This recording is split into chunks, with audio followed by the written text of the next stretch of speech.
It's time for our annual Stay or Go series, and we're starting off right at the top. Armando Bacot. Should he stay or should he go?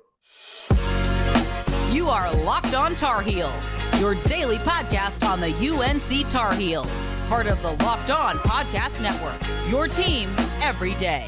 Hey there, it's Tuesday, March 21st, 2023. Welcome into the Locked On Tar Heels podcast, the only daily North Carolina show out there.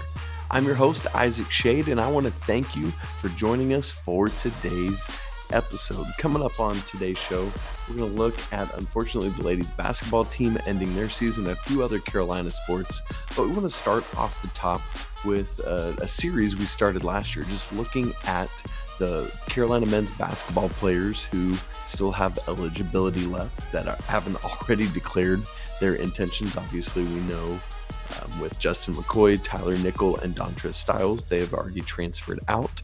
But for those who haven't declared their intentions, we want to try to look at why might it make sense for them to stay and why might it make sense for them to go. So we're going to start that today with Armando Bacot. And by the way, this is an opportunity where I want to hear from you as well. I'm going to give you my reasons, my thoughts, but man, I want to hear your thoughts. Tell me why you think Armando should stay. Tell me why you think Armando should go. We're going to start with why he should stay. I'm going to give you 5 of each. Well, number one is just plain and simple the exposure. For Armando, he doesn't project to be somebody drafted or drafted high in the NBA draft. Let's unfortunately be honest about that, right? He's not on draft boards right now. And so if he were to turn pro, the likelihood of him being drafted is not high. And so the likelihood is that if he were to go the NBA route, he would land in the G League or something of that nature. And in the G League, you are playing in front of not many fans for not a ton of money and not on national TV. Whereas if you were to stay at North Carolina, you are on national TV 30 to 35 times a year, depending on or to 40, depending on how many games you play. You are playing regularly in front of tens of thousands of fans. Your exposure to the global world is just bigger opportunity when you're at a high major like North Carolina than if you're playing for the Swarm or somebody else in the G League. And so number one reason Armando should stay, exposure. North Carolina gives it. Playing at G League or something else equivalent does not. Number two is the money. Part of that exposure conversation is the amount of money he would be able to bring in at North Carolina, similar to what he did this year because of the name, image, and likeness new laws that he, along with every other college athlete, is able to benefit from. But he is one of the biggest stars in college basketball and is just getting it out there and bringing in the money in a big way. I mean, he is somebody who can be picky and choosy with where that money comes from. It's not likely that if he went on to turn professional now, that he would get that same level of money. So, because of what he could do financially in Chapel Hill, why not stay one more year? If he loves it, even if he kind of likes it 50%, the amount of money he could bring in this year versus what he could get somewhere else probably wins out at Chapel Hill. Number 3 reason to stay is the rafters. And what I mean by that is getting that jersey up there. Let's not mitigate what a big deal that is for anyone that comes through Carolina to want to be up there. Whether that's a recognized jersey, an honored jersey, or retired jersey, you just want to be up there. And so for Armando, right, he's still looking at some of these opportunities like ACC Player of the Year or being on a first or second team All-American list. Like those are the things that get you up there. As an honored jersey, the retired jersey, the front row jerseys, it's a much more difficult thing, but it's possible. And if Armando came back and was healthy, it's a big if. And if Carolina as a team is more successful next year, no reason to think he couldn't do everything he needs to do to get up there. A big part of the reason it didn't happen this year is because of injury, is because of Carolina's lack of team success that didn't put him up over the top. I think even with Carolina's lack of team success, had he not been injured and had he been able to play to his full potential, that just simply because of that, I think he wins ACC Player of the Year and he's up there. So come back, stay. Reason number 3, get in the rafters. Reason number 4, this is an opportunity for Armando to cement his legacy and obliterate Carolina records. And I know there's a lot of conversation about, listen, these guys like Leaky this year setting the record for most games played as a Tar Heel. You look at that and a lot of people say, well, shouldn't there be an asterisk because it took him 5 years to do it? No, because that's just the deal. That's what the NCAA has decided to do. So you just accept it and work with it and work within that framework. So Armando, you want to come back for a 5th year? You could obliterate every rebounding record Carolina has ever had. You could continue to add to your double-double tally. You could just go bonkers on all of this stuff and continue to grow and etch his name even further into not only the Carolina record books, but into the legacy and the lore of when people talk about some of their fondest Tar Heels. It's going to put him even more so in that conversation as one of a lot of people's favorite Tar Heels of all time. And so staying, reason number 4, is an opportunity to cement his legacy and continue demolishing records. And then the 5th and final reason I'll mention why Armando should stay is finishing what he wasn't able to do last year. I think there is something to be said for somebody like Armando who just really seems to value the opportunity to go out and win a national championship or an ACC championship. And he's not gotten to do that. And he came so close last year on the national championship side of things. But he's got to be frustrated because of how injuries stopped him from being able to do that. I think because of that, that's a reason Armando might look at this and say, I want one more shot at this thing, whether that's ACC regular season, ACC tournament, or national champ. I want to be that dude. I want to leave. Going back to the legacy, that's part of the legacy conversation. Armando's the type of guy that strikes me as somebody who would say, that's worth one more go round. And also, I love this place. So let's do it. Let's go win a championship. Well, those are my 5 reasons why Armando might or should stay in Chapel Hill. Exposure, money, getting in the rafters, cementing his legacy, and winning a championship. Again, I want to know your reasons why Armando should stay one more year. So that's the case for him to stay. Let's shift our attention and ask, would it make more sense for Armando Bacot to go somewhere? We'll look at that in just a second. But before we do, today's episode is brought to you by FanDuel. The tournament is heating up, and now is the perfect time to download FanDuel, America's #1 sportsbook, because new customers get a no-sweat first bet up to $1,000. That's bonus bets back if your first bet doesn't win.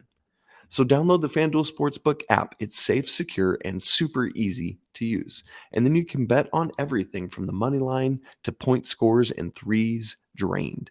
Now, make sure to check out all of the lines on FanDuel for this weekend's Sweet 16 action. Plus, FanDuel even lets you combine your bets for a chance at a bigger payout with the same game parlay. So don't miss the chance to get your no sweat first bet up to $1,000 in bonus bets when you go to fanduel.com/locked on. Once again, that's fanduel.com/locked on to learn all about it. Make every moment more with FanDuel, an official sports betting partner of the NBA.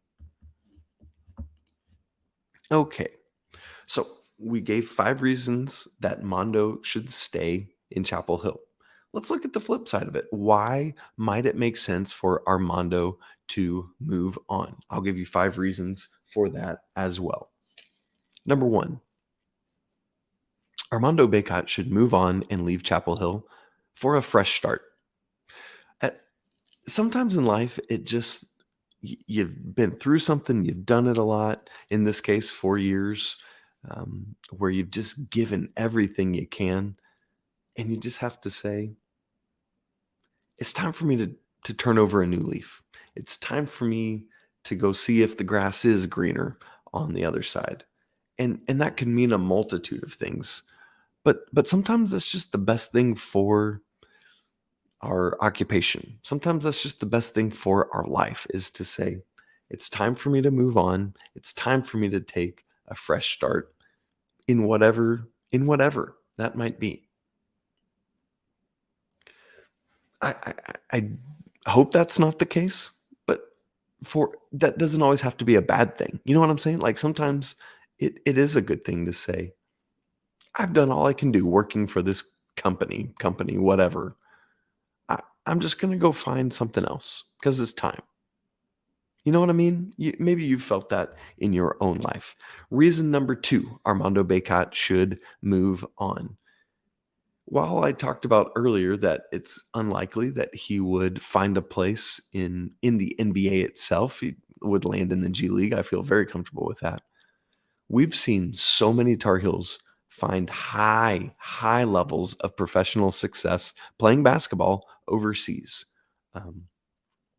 Deion Thompson, Marcus Ginyard are just 2 of a multitude of examples of that, but they're great ones because they have lived it up. They've had great experiences living in different countries around the world. And it's an opportunity where, we talked about the money Armando could make staying in Chapel Hill. No reason he couldn't go overseas somewhere and make bank. So, like, in the meantime, experiencing some of the coolest places on earth, like, you're young, you're unencumbered. Why not? Go check it out. To that end, you might say, like, as you're thinking about a fresh start, let's just go see what the world has. Try something out. What's it going to hurt? If you don't like it, you missed out on one more opportunity at college. You come back and you do something else. You know what I mean? Or go to a different country, whatever it is. But I think that pursuing professional success overseas might be a reason for Armando to go. Number 3, marketability. We talked about it already with the potential of NIL money that he could make if he stayed. But think about everything Armando could do if he fleshed it out on a bigger scale, whether it's going overseas and being, I could just see him being insanely popular playing basketball in Asia or somewhere in Europe or somewhere in wherever it is. He's just that type of dude, And I think we've already seen the capability of his markability just here in the States as a college basketball player. I think there's a big opportunity that Mondo could have to have global marketability. And maybe he wants to go see what that is on a grander scale. Not that Chapel Hill or college basketball isn't a big scale, but it's certainly not global. And so there's an opportunity there where he might say, hey, I want to go try professional whatever basketball, wherever I should say. And I've already proven to myself and to others that I'm really marketable. Maybe I could do that. So that's the 3rd reason it might make sense for Armando to move on. Number 4, transfer. That's something I haven't really thought about until I was preparing for this conversation today. I think all along for me, it's been Armando will stay at North Carolina or Armando will turn pro in some capacity.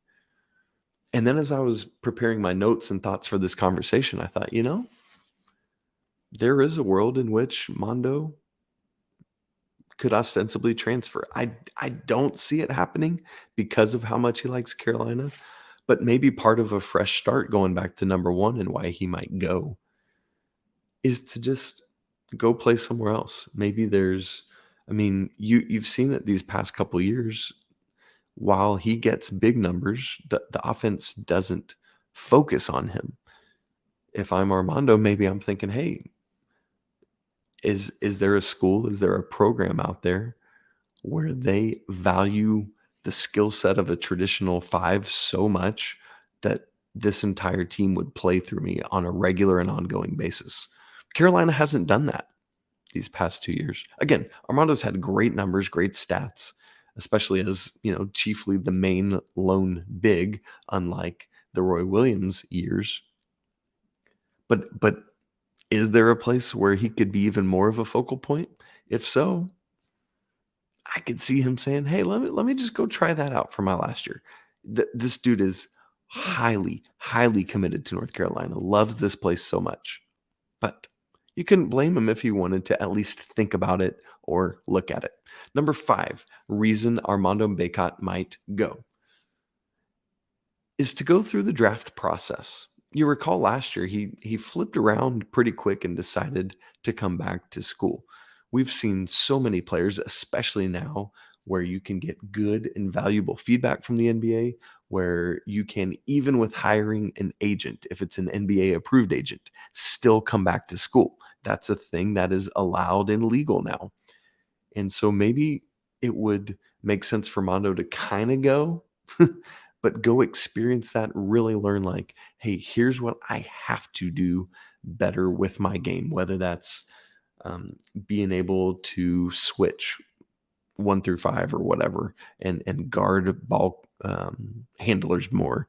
Maybe it's pulling up from outside more, which I don't see him doing at Carolina, but learning those things, and maybe that's with the intention of moving on, but while also leaving the door open for the opportunity to come back if that's what made most sense, to say, I am going to come back and I'm going to continue to work on the things that I need to grow in, to hopefully rise my draft stock in the 23-24 season and then be drafted after that. So these are all possibilities. Once again, I want to hear your reasons you think Armando Bacot should maybe go, right? I think it's healthy conversation to look at both sides of this.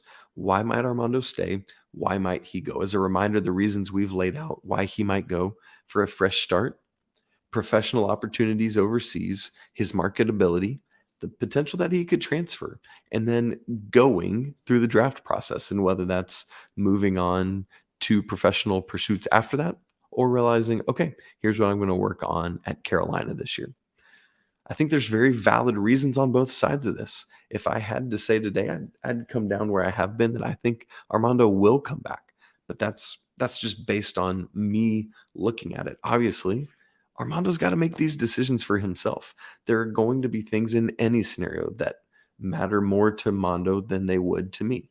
There are things that would matter less to Armando than they would to me, right? And only he, along with his family and close inner circle, can make this decision for what's best for him. And they will, and we'll learn it and move on.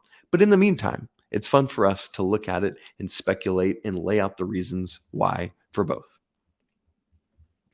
Well, unfortunately for the Lady Tar Heels, turnabout is fair play as they lose on Monday in essentially the same way that they won on Saturday against St. John's. And oh yes, Austin O'Connor, Carolina wrestler, is once again a national champion. We're going to get into all of that and some more Carolina teams in just a second.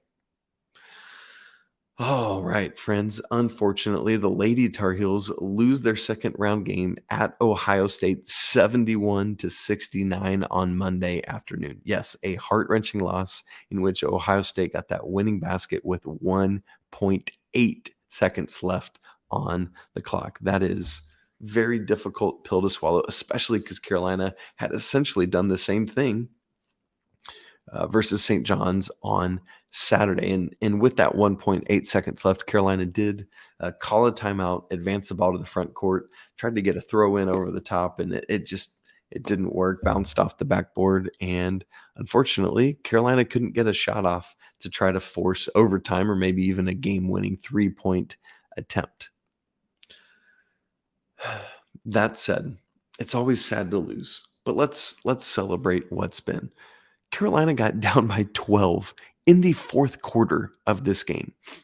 Not only that, but they were without Eva Hodgson, who had a head injury. Hopefully she's okay there.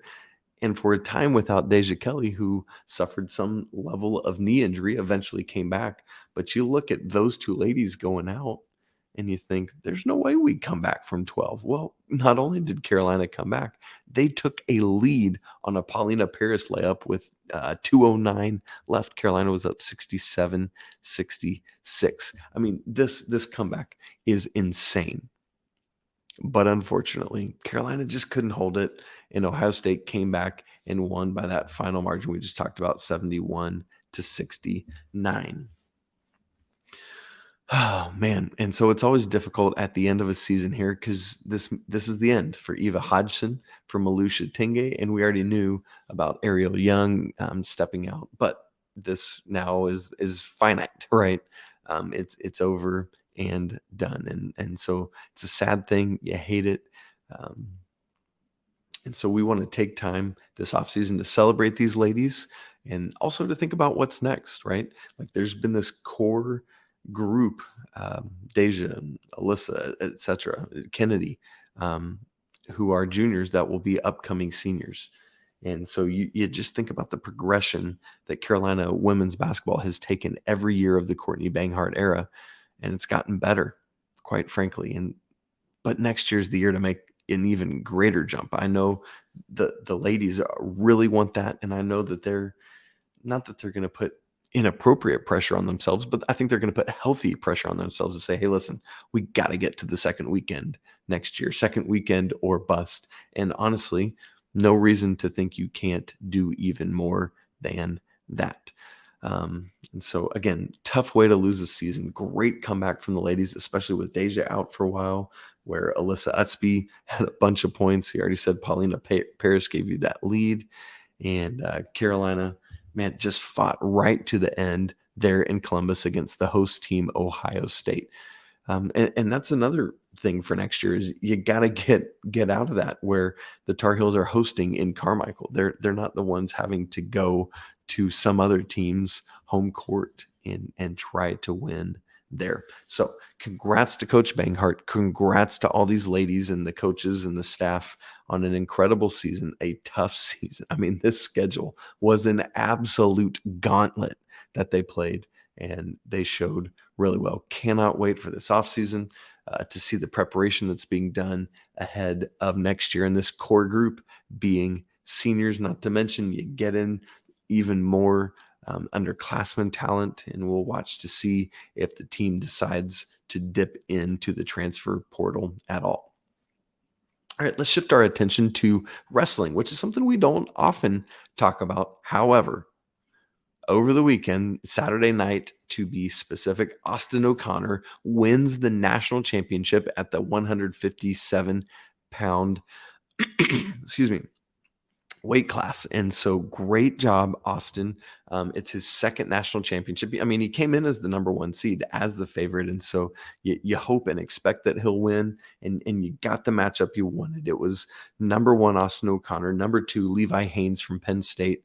And O'Connor is able to just win by 6-2, thereby taking home his second national championship. The first one was 2 years ago in 2021. He won the 149-pound division. And so, Austin O'Connor, congrats, brother, on a great career. And thank you for bringing another championship home to the University of National Champions.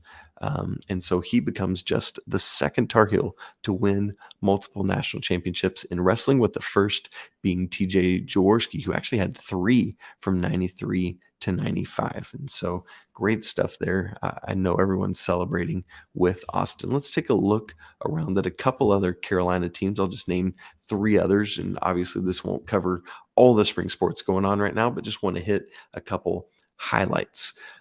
Women's tennis.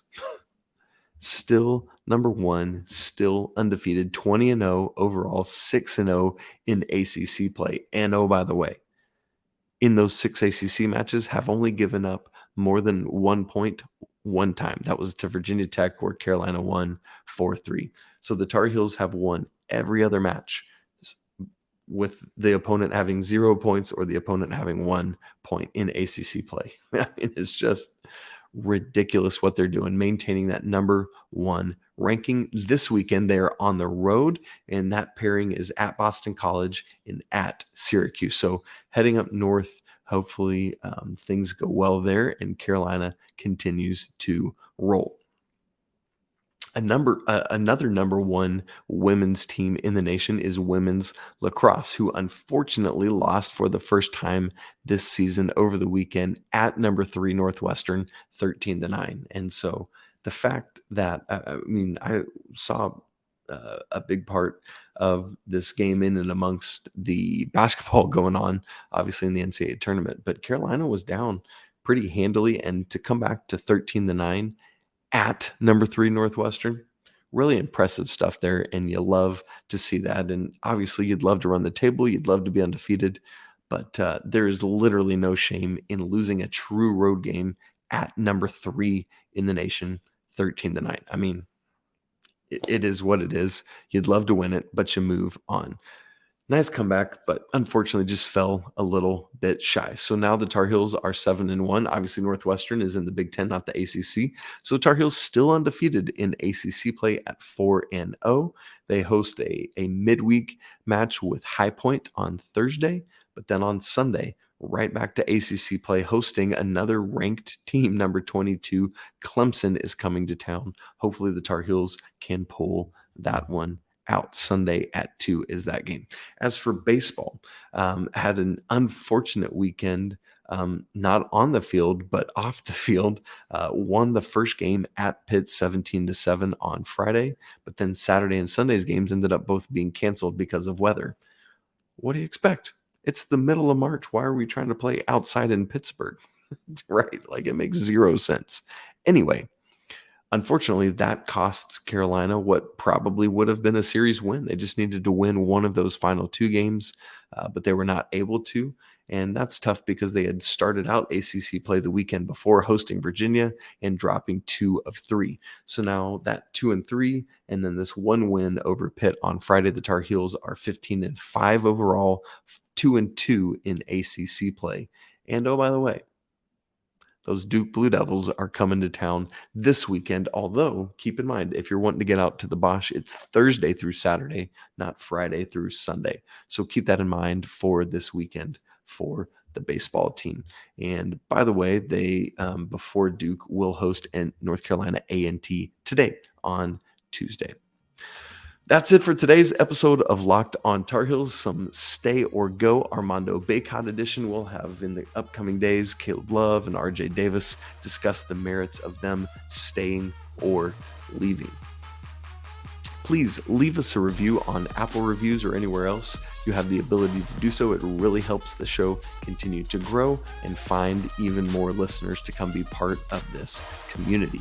You can follow the show on Twitter at Locked On Heels. Follow me at Isaac Schade. Shoot us an email, lockedontarheels@gmail.com. Don't forget to subscribe to the show, smash the like button, and comment on your reasons why you think Armando Bacot should stay or go. For your next listen, check out the brand new podcast on the Locked On family of podcasts, Locked On College Basketball, where myself and Andy Patton bring you everything you need to know from the world of college basketball 5 days a week. Although right now during the tournament, we're literally every day, 7 days a week. Thanks so much for joining me on a Tuesday. I want to remind you that it's always a great day to be a Tar Heel. Until tomorrow, peace.